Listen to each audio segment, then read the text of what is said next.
Although we found ourselves in the wrong tomb, perhaps these finely crafted ossuaries, so close to the Talpiot tomb, are somehow connected to Jesus or his followers. Hey?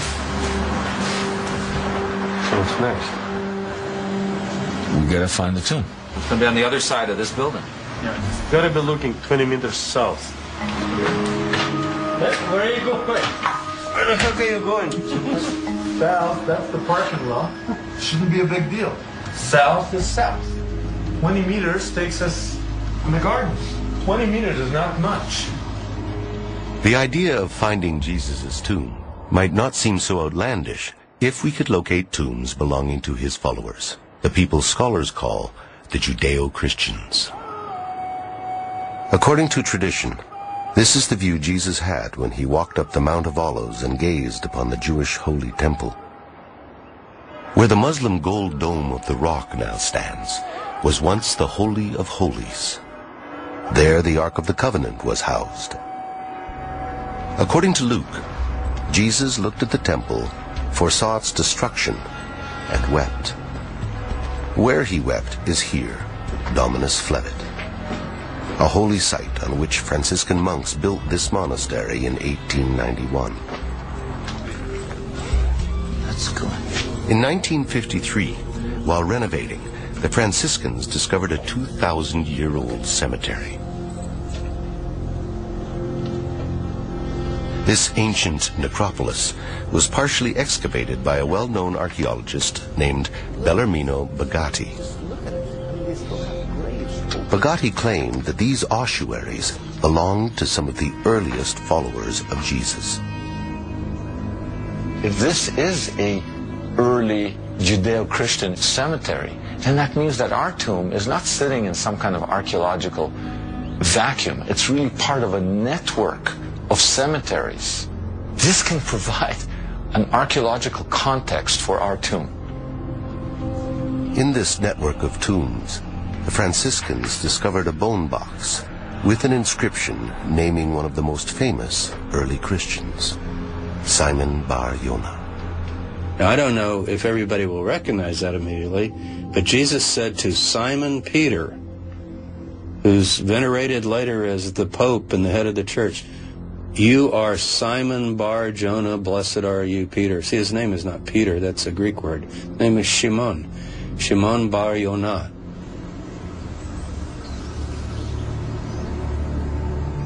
Today, only a piece of the ossuary remains.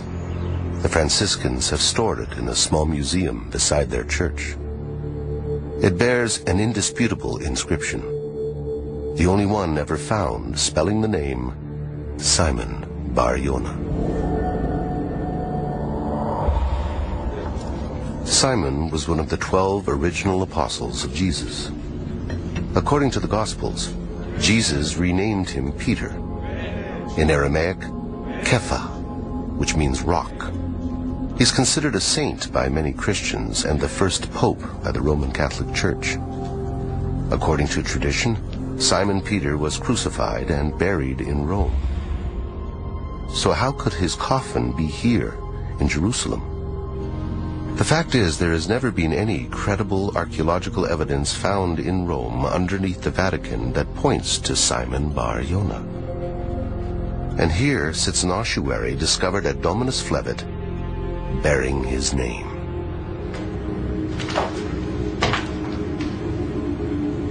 Okay, you're not going to believe this. What? You're not going to believe it. I'm imagining it. Can you see? Now I see. It's a symbol from the tomb on an ossuary. This is incredible because the angle and the thing is identical. It's identical. And the dot inside. The dot is deliberately inside. The inverted V with a dot in the middle, the symbol from our tomb, right on an ossuary from what is suspected an early cemetery of the followers of Jesus.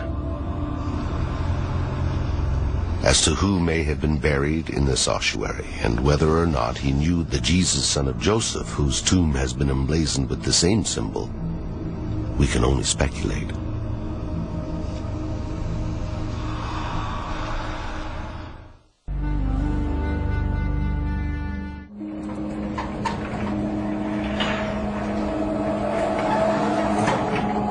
when it comes to forensics, modern science doesn't allow for much speculation. By studying ancient DNA in bone fragments and human residue left behind in ossuaries, scientists can now determine familial relationships between the various people in the Talpiot tomb. Stephen Phan is the director of the Center for the Study of Early Christianity, and he's assisting Stephen Cox, a forensic archaeologist from New York State.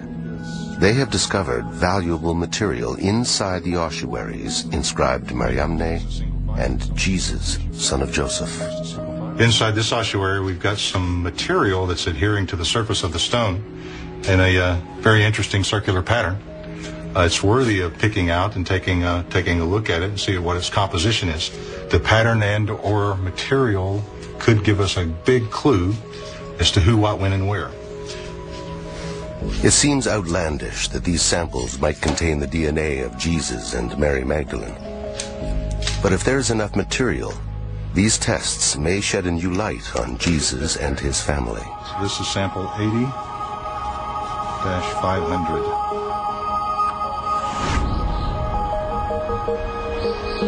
The samples have been numbered and sent to this DNA lab in Thunder Bay, Canada, one of only 5 labs in the world that specializes in ancient DNA.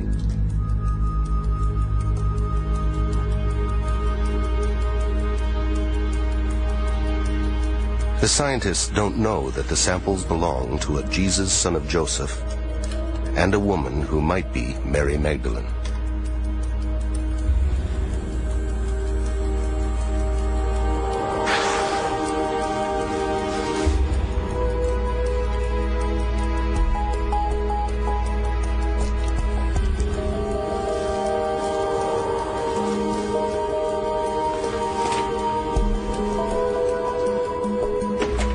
If these bone samples truly do belong to Mary Magdalene and Jesus of Nazareth, we would expect the tests to show that they are not genetically related.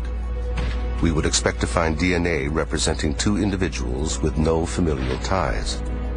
And that would be an extremely rare discovery in a family tomb. Unless the individuals were husband and wife.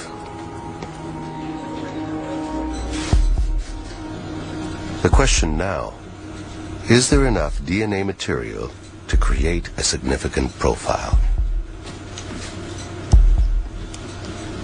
To obtain the maximum amount of information, the biologist will try to recover what they call nuclear DNA from the bone cells.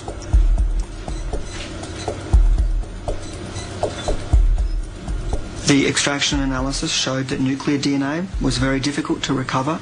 We have then focused on the mitochondrial DNA. The mitochondrial DNA, being inherited from mother to child and maternally inherited, means that we can only identify those types of relationships. Mitochondrial DNA can only tell us whether or not Jesus, son of Joseph, had the same mother as Mariamne, whether or not they were brother and sister.